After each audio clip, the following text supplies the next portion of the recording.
Hello there. My name is John David Mann, and I am the author of a swath of books, one of which is The Go-Giver, and there's a series of Go-Giver books. And on the other end of the spectrum, from short to long, is the thriller Steel Fear, which I wrote with former Navy SEAL Brandon Webb. The Go-Giver is with current sales coach and teacher and speaker extraordinaire Bob Berg, and a bunch of books in between, which maybe we'll talk about.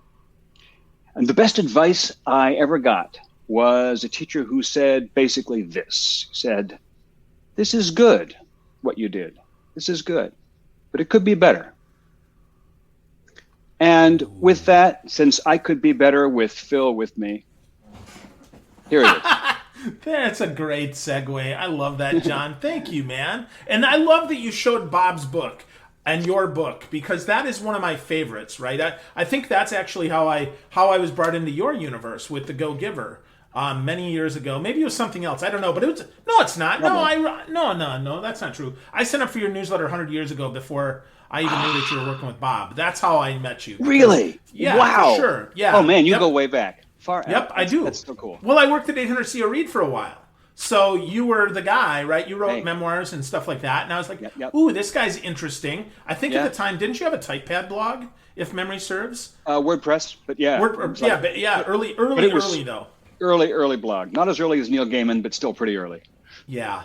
Or Chris Brogan, right? So Neil Gaiman and Chris Brogan, first two bloggers that we all know, right? Famous guys. Chris back in the 1600s. Yeah. Really? Yeah, Chris removed himself from Facebook and Instagram. But he's still everywhere else. So, but yeah. Cool, man. So that's really solid advice. And that makes me laugh, because your book that you didn't share, because it's not really physical, but it kind of is. You showed me is, how to write good, or at least gooder, which I think is really funny, right? And I say that because most people say, well, you want to write great.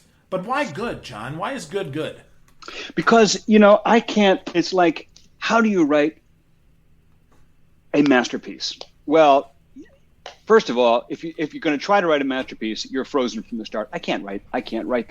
How do you write something excellent? I don't know how to do that. I don't know how to sit down and make something phenomenal.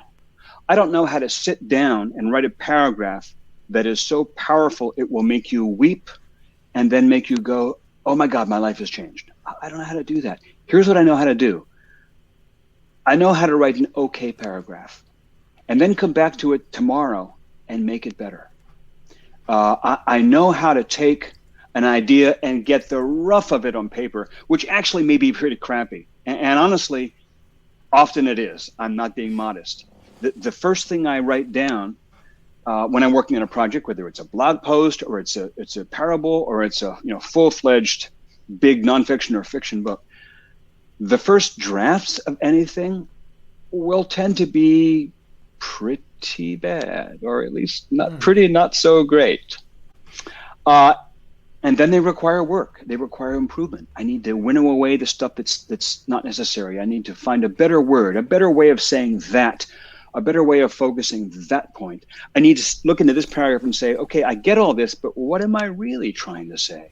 Because I'm kind of talking around the point, not quite nailing it.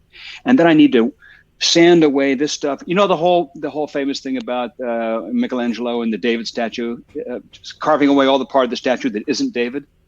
It's like that. There's a great idea in there, but it takes whittling and sanding and chopping and chiseling to get to it. So it's like, if my goal is to write great, I don't know about that. But if my goal is to write good, and then a little gooder, and keep striving every day. I like the old Lexus slogan, the pursuit of excellence, the endless pursuit of excellence. It's the pursuit. The pursuit is what lands you in something that's going to really click for people and have an impact. That's interesting. But Tom Peters wrote In Search of Excellence. So maybe your next book maybe you should retitle yours to In Pursuit of Excellence. Yeah, because I think that's what the writing is all about. To your point, we have an engine, if you will, right? To your Lexus analogy. Yes. And now we have to craft the car around it. We have to craft this story around it. That's really interesting to me to hear you say that, because I have to tell you, reading your work, I always feel like it's beyond good. I mean, truly, John, and I don't say that to flatter you. I mean it, man. I read your stuff, as I said, I know that I've read newsletters from you way back when they were just text. Yeah. To now, when you gave away the book, and I don't know if you threw away your list or if I somehow was subscribed with my other email address or something, but I'm like, oh, here's John again, which is great. But it's so interesting. So how do you find that central core message? I mean, like for the Go Giver, right? I mean, the Go Giver's central message is really it's the antithesis of most people's sales journey. It is not about service at all in sales, and yet somehow that is really what this book is all about with Pindar and all of this. So how do you find that? How do you find that nugget, and then how do you build the car around it? Well, first of all, a couple parts to an answer to that. First is thank you very kindly for the nice things you said about my writing, and just to kind of prove my point. In that book, How to Write Good, which does exist, albeit not physically. It's an ebook. It's a free download on my site. But in that book, I devote a whole chapter to the first page of the Go Giver.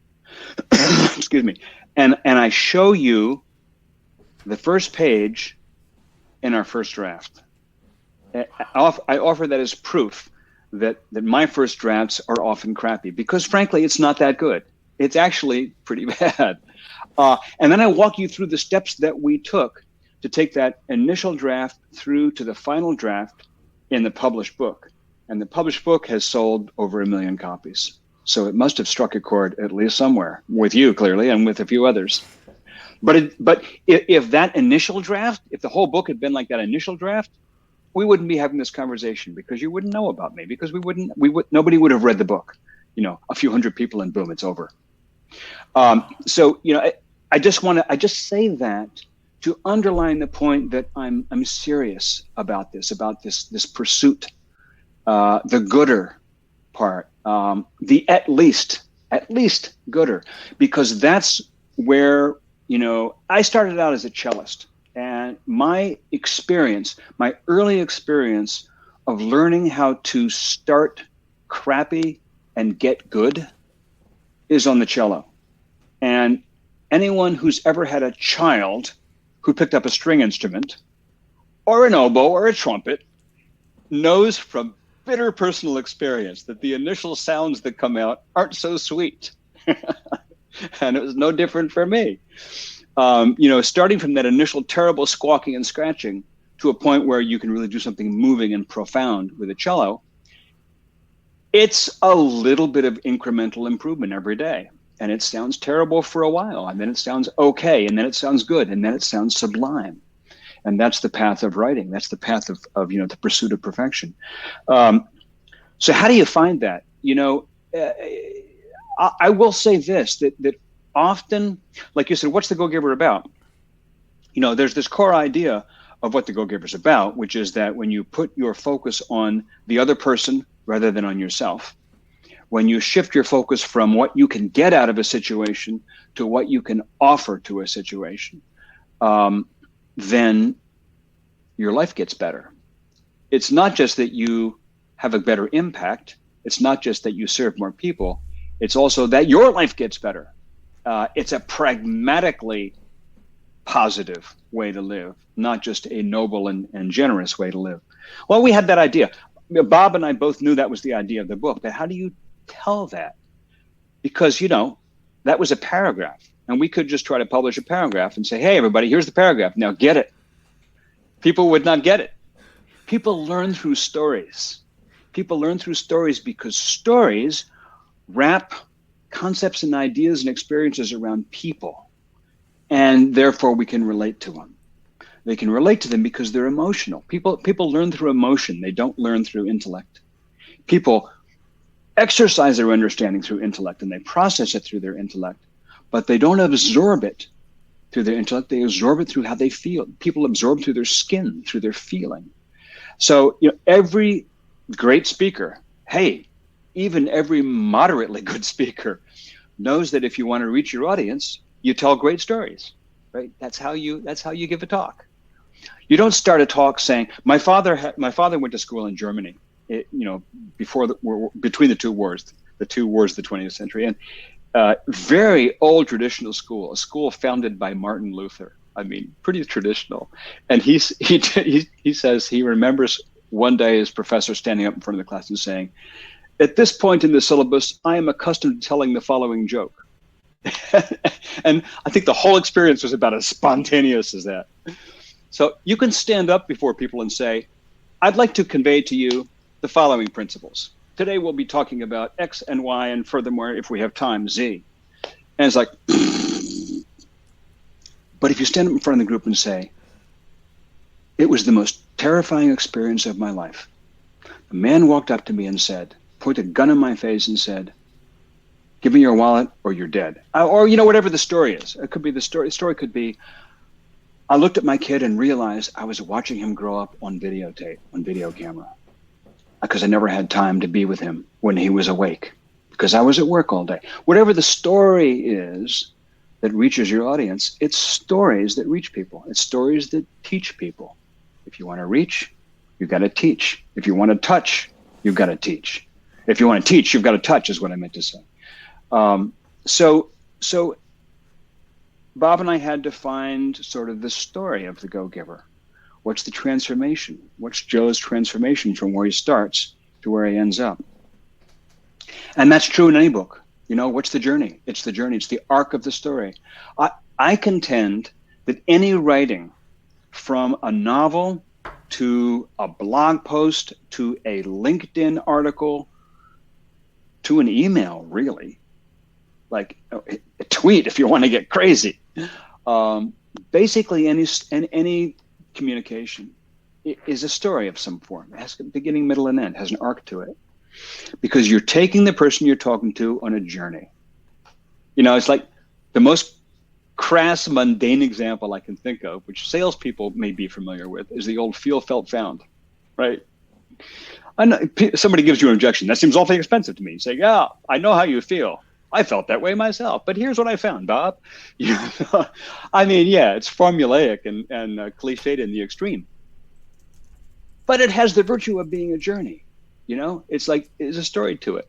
I promise you, I will never write a story that says feel, felt, found in it, but still, everything that you write is a story. And so it's a question of finding the story and following the story. It's my story, and I'm sticking to it.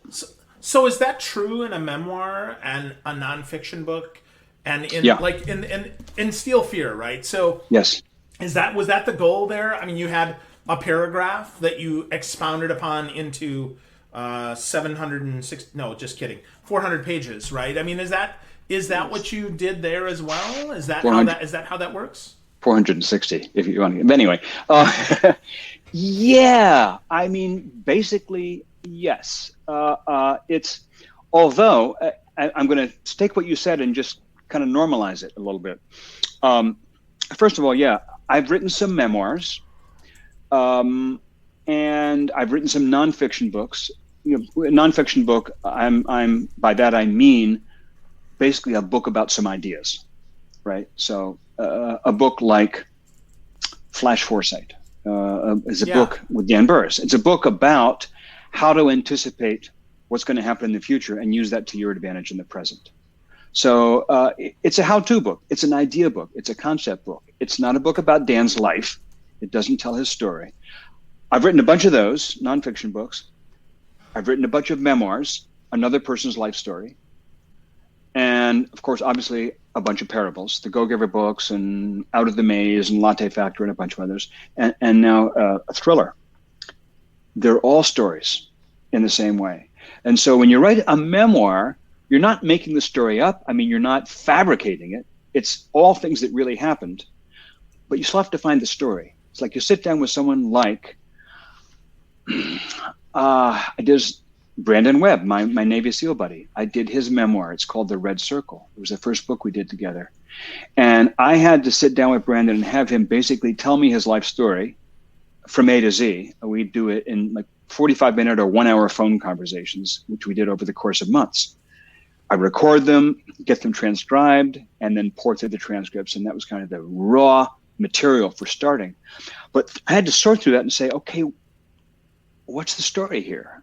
You know, what's interesting to the reader? What starts here starts with challenge and goes to triumph, or starts with a failure and goes to triumph, or goes from an aspiration and a dream and goes through obstacles and winds up in, you know, some kind of surprising conclusion. In How to Write Good, I say that you could describe the arc of a story this way: things get complicated, then they get simple, the end. That's basically a story. But you have to find, what's the starting point? So if you're writing a nonfiction book, like say you're in real estate, or you're in financial consulting, or you're in taxidermy, or you're in flower arranging, and you're writing a book about what you do, you're still looking for a story, an arc in that book. I'll give you a good example. Malcolm Gladwell, who's one of the most popular nonfiction writers, one of my favorites. You know, he writes books like The Tipping Point or Blink, you know, which is kind of about how we understand things without thinking. Tipping Point is about how little things can make a big difference. What the Dog Saw. He has all these different books that are basically the story of a single idea. And what Gladwell's so masterful at is he takes this idea, he knows what he's going to write about, and he tells the story of the idea. And he does it by lots of examples and vignettes and you know, profiles of real stories. And he tells them beautifully. It's like tons of little tiny memoirs all adding up to how he kind of found this idea and how we can understand that idea and what it means and how it works and how we can use it in our lives. It's just magnificent. But it grips you because it's like reading a detective story. It's like reading a mystery or something. So everything is like that. But then you said, is it like Go Giver? You take a paragraph and then figure out how to. For me, the process is messier than I'm making it sound, because it isn't usually like with the Steel Fear. It isn't like we take the basic idea and we know what we're saying and then spill the story out of that. To me, I often don't know what I'm trying to say. I'll start, you know, somewhere with an idea, with a situation, with a character, but I'm not really sure where we're going. And I'll give you an example. The Go Giver, we knew the basic idea. It's the one I said about putting other people's interests first. We kind of knew that. That was there in the title. Instead of being a go getter, you're a go giver. Well, what does that mean? Somebody who is actively giving. Well, what does that mean? We kind of knew. But the Go Giver is based on these 5 laws of stratospheric success, and we didn't know that. We didn't know what those 5 laws were. We didn't even know we were going to have 5 laws. I have this thing about the number 5 in the pentatonic scale, and it kind of goes back to my musical background, and it goes back to my study of Chinese philosophy. And it's like, I got this thing about the number 5. So when I started working with Bob's basic idea, he had this idea for the Go Giver. And he had the Pindar character, although not his name yet. And he had the Joe character. He had his name. I thought it was because like ordinary Joe, but now I think it's because Bob likes coffee so much. So he called him Joe. Anyway, we had Joe, we had this mentor, this character, and a few other ideas. The restaurateur he had. But we had no idea where the story went. And as I started kind of messing with it, I had the idea that there'd be 5 principles, but we didn't know what they were going to be. So often writing is a messy process of exploring and discovering. And that's why it's crappy when you start. It's because you don't know what you're doing. You know, it's kind of like most things you do. You don't really know what you're doing when you start. So with Steel Fear, Brandon had this idea for the story. And should I describe how this happened? Yes, please. So Brandon, before he was a Navy SEAL, he was in the Navy first for a few years. He was a rescue swimmer and helicopter sonar operator, and he was on a 6-month deployment on the aircraft carrier, the USS Abraham Lincoln, which is what you see up here at the top of the cover of the book. And that's a real ship. I spent some time on that ship. He spent 6 months on the ship. And this is back in 1995. They had just begun integrating women into their combat troops on naval vessels. So female pilots, female fighter pilots flying, what was that? Not Hornets. It was whatever the F-14 was. F-14, yeah.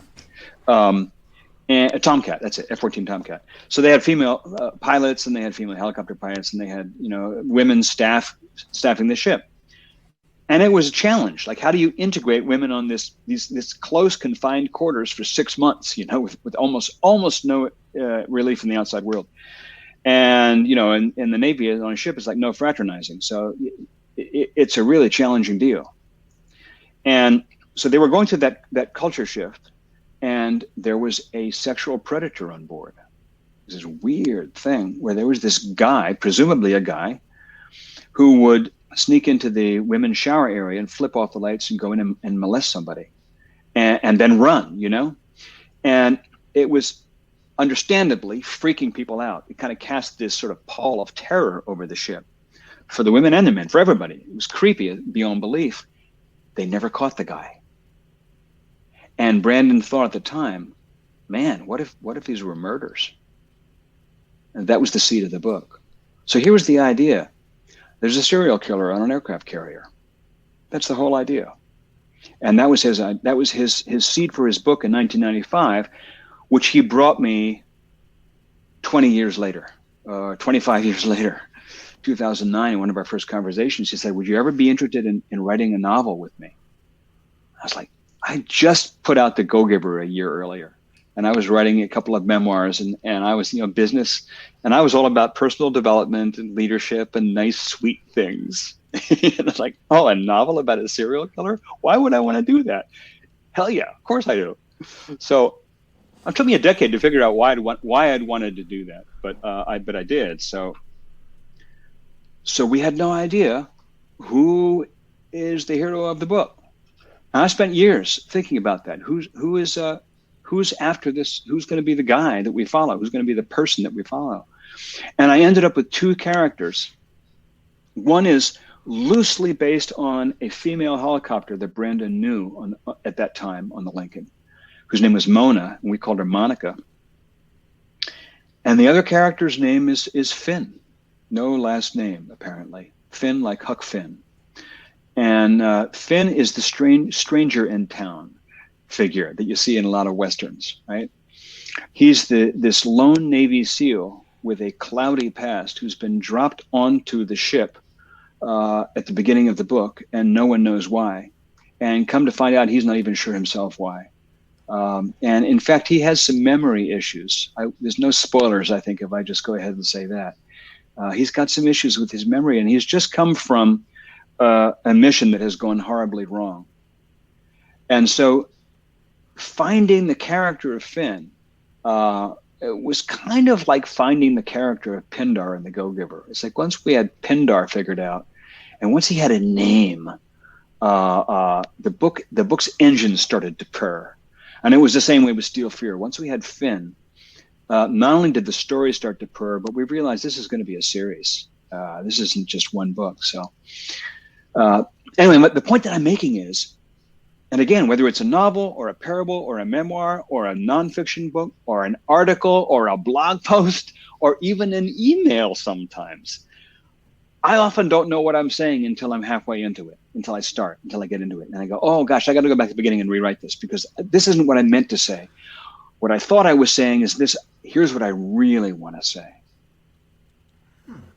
That's interesting. So is your advice get started?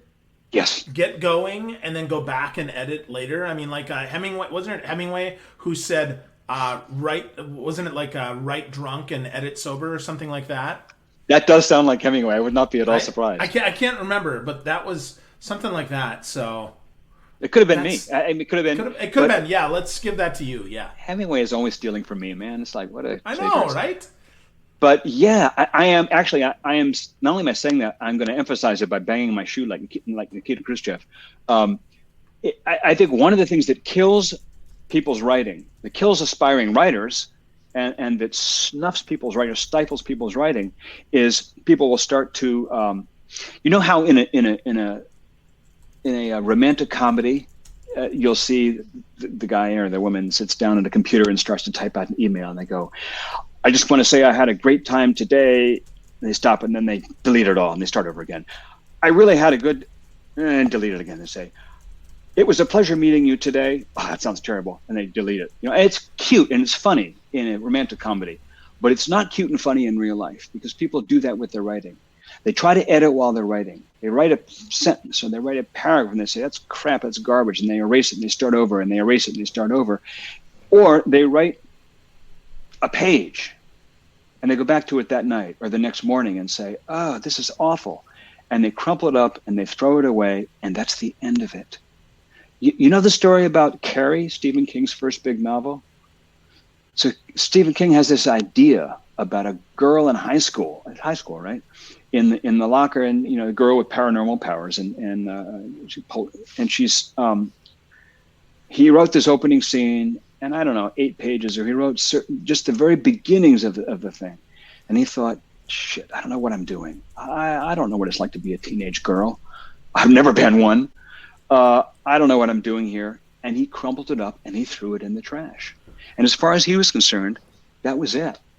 And his wife, Tabitha, was straightening up later, going through his room, and saw these crumpled up pages in the trash can, took them out and brushed off the ashes. He was a heavy smoker in those days, and straightened them out and read them and said, and she brought them to him and said, "This is good. You should do more of this." He said, "I don't know what I'm doing." At the time, he was a less than broke high school English teacher working at a laundromat on the midnight shift to try to make ends meet, and they were really barely rubbing 2 nickels together to try to make a fire to cook on. And he'd published a whole bunch of articles in men's magazines. They still did that in those days. That barely bought some groceries. And his wife said, "You should work on this." He said, "I don't know anything about teenage girls." She said, "I'll help you with that part. Just keep going." And so he did. And, when they sold the paperback rights, it was like $480,000 for the paperback. I mean, it was the beginning of a career for him, and it was the end of poverty for him. But it's because he had a nice separation between the process of drafting the idea and then coming back later and working on it. And that's so critical. It's important when you first write to just let it go, let it rip. Turn off your critical mind. Don't critique it at all. If you know it's crappy, pretend you don't. Pretend it's the best thing you've ever done. And that's kind of where you have to have the sort of the confidence of a teenager, confidence of a tipsy teenager, maybe even the drunk, right drunk. Then don't edit it, don't revise it, don't fix it, put it aside. And it may be for a few hours. It may be for a day, it may be for a week. Kind of depends on the size of the writing and how much time you need for the emotional distance. But you need to wait enough time so you have a little bit of emotional distance from the writing.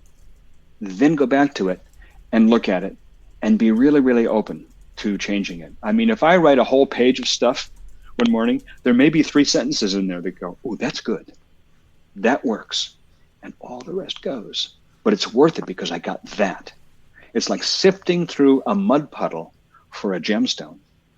And that's, example again is that first page of The Go-Giver. If you look at it in that chapter, I think it's chapter 6 or chapter 5, anyway, in my book, you see that in that first page, that first drafted page, it's crappy. It's overwritten in many, many ways.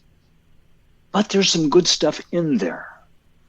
And it took us a couple of years from that draft to the finished book to find the story in the rubble. There were some good ideas in there, and there usually are in anything anybody writes, because everybody is a human being with human experience. So everybody, I think I can safely say this, everybody who is inclined to sit down and start writing something has something to say that is of value to other human beings. It's the process of how do you find it, get it onto a page, and then craft it in a way that resonates for other people.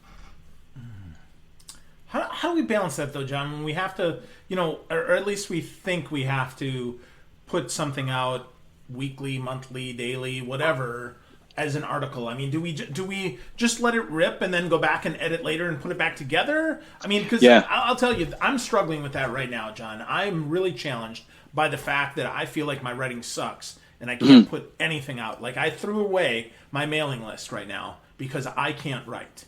And so, what do you do with that? How do you balance those? So let me back up a little bit from there. It's a great place to start. So let me just back up 5 feet and say the first thing is, and this should go without saying, but it must be said, if you have the aspiration to write and you want your writing to be good, if you even want your writing to be on the edge of great, you got to read. And you got to read that writing. You got to read writing which is good on the edge of great or greater. You have to read great stuff. Don't read mediocre stuff. Read great stuff. It doesn't matter if it's in the exact same genre or theme or channel as what you're writing. For years, I wrote nonfiction and I read fiction. It doesn't matter. It's the quality of writing. It's the quality of the message, quality of the storytelling. So first off, read great stuff. Make that it's almost like doing exercise. It's your mental nutrition. But then for you, like you want to say put out a newsletter online, or you want to put something out to your email list, let's say once a week. What I recommend then is, and I do this because I have found that for me, I can put out a blog post once every 2 weeks. For a couple of years, I was doing it weekly. And before that, I was trying to do it more than once a week. And I couldn't do it. But I can do every 2 weeks. And for a year or two, I did every week.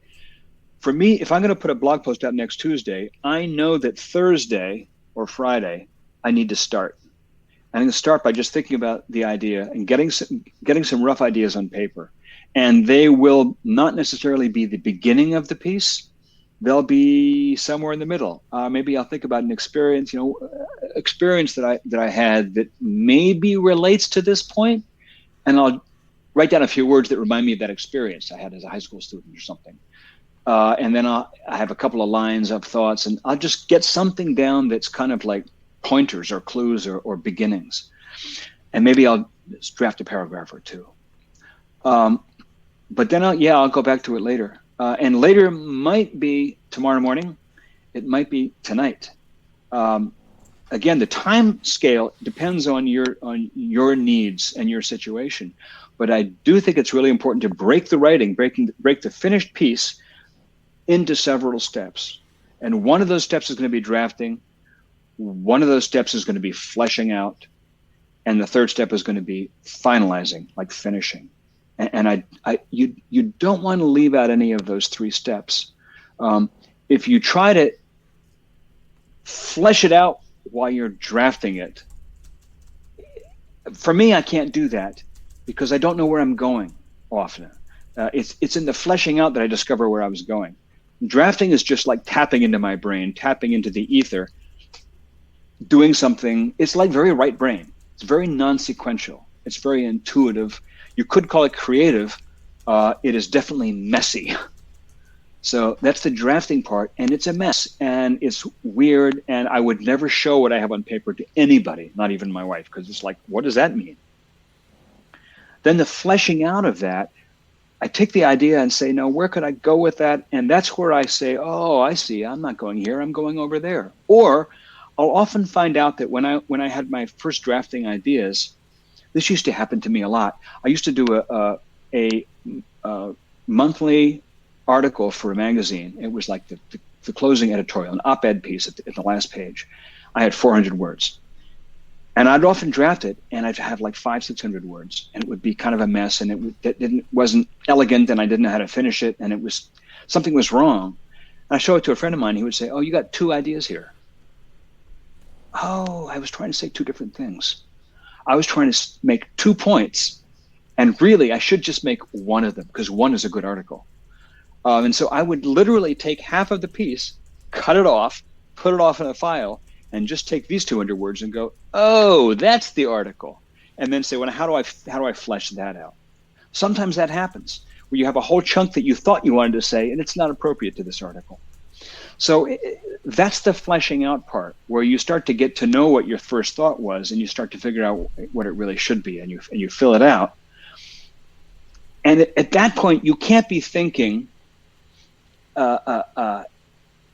should I end this with a comma or a semicolon, or is this too many? What's the word count? You can't be thinking those technical details, because you snuff the life out of it.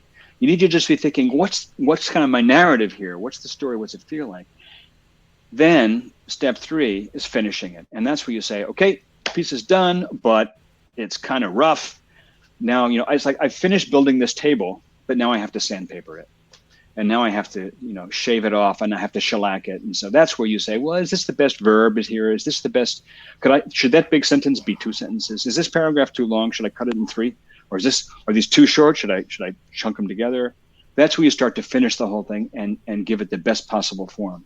That's like brushing your hair, buttoning up your shirt, and getting yourself ready to go outside. Wow. Hope that makes sense. It does. No, and that's super helpful, right? So reading great writers, not mediocre ones, I think that's great advice to start, right? Yeah. To get the brain working and to understand what great writing is, and then drafting it out, fleshing it out, and finishing it up. Yes. I think are 3 great steps. Yeah. Right. And then the whole being willing to cut out half of it and maybe set it aside for later, because maybe it's too many points in that article, too many points in that or the chapter, wrong point.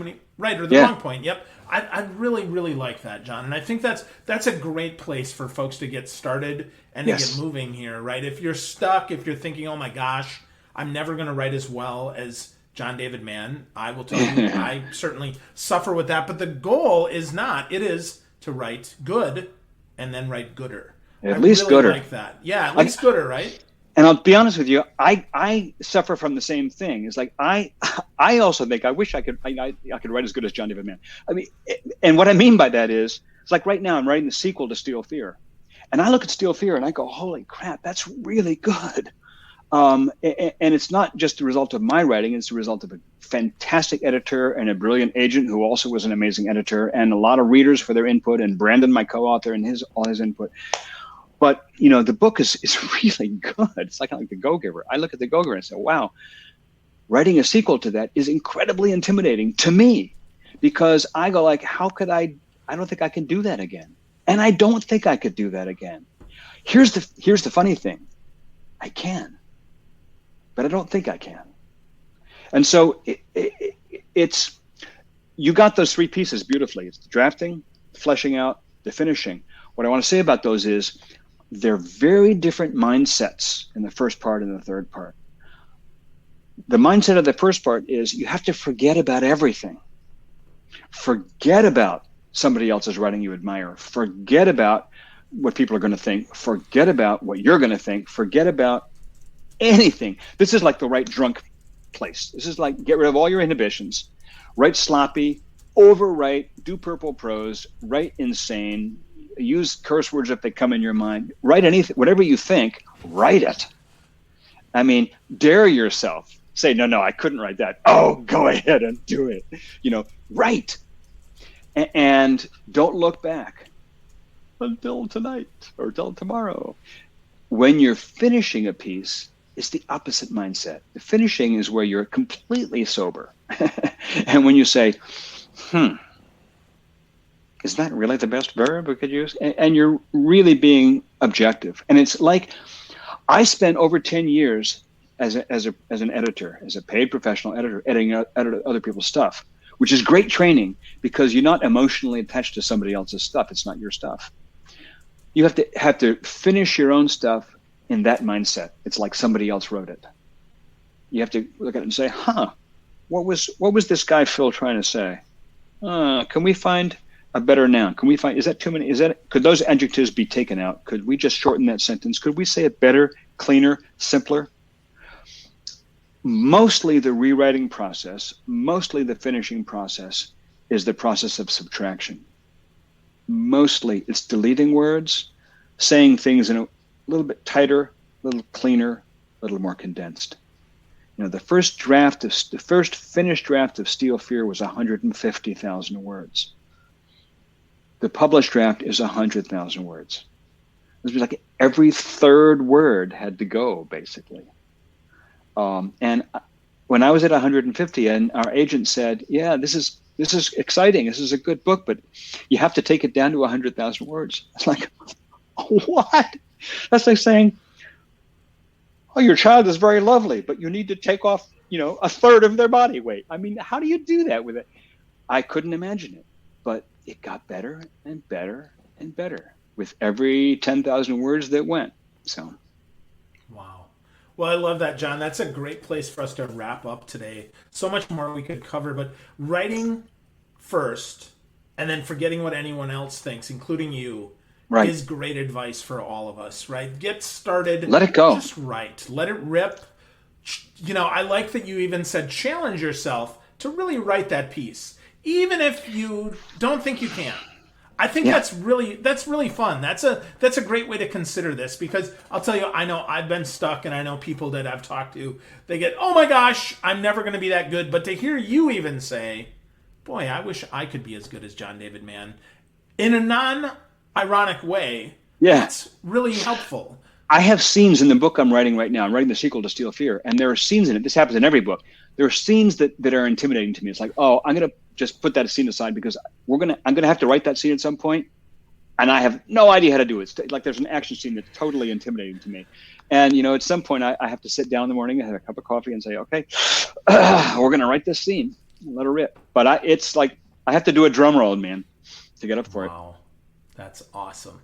That is awesome. Well, folks, if you're listening to this, if you're watching this and you're thinking, wow, I want to write Gooder too, the great news is John gives away his book, How to Write Good or At Least Gooder, on johndavidmann.com. So I encourage you, take a look, get to know John more. And John, where's your favorite social channel? If folks have questions, they have feedback, or maybe if they even picked up a copy of Steel Fear and said, holy crap, that's really good. Where would you tell them to go? First off, there's my site, which you have on the screen, johndavidmann.com. I mean, that's if you hit the contact button and write an email, I'm the person that gets that. There's no staff that gets that. It's me. It all goes to me. So you can reach me there. And that's where I put, that's where my blog is. That's where all my books are. And there's a lot of information about every book. I'm on Twitter and Facebook and Instagram and LinkedIn. I probably interact most on Twitter, but you can find me at any of them. I'm John David Mann, @ or / whatever is appropriate to that channel. It's Twitter, Facebook, Instagram, LinkedIn. I'm on Clubhouse, but that's still experimental for me. So there you go. Very good. Cool. You're right. I'll answer. Yeah. Awesome. Well, speaking of writing, get writing, friends. If you're listening, if you're watching, if you're thinking, oh, this is hard, here's the thing. John said, get started and go back and edit later. Don't worry about what anyone else thinks. So that's great advice for me. Hopefully that's great advice for you. And John, thank you for spending time with me today, man. It's great to see you. Thank you. It is my pleasure. So great to see you, Phil. Thanks, man. My pleasure.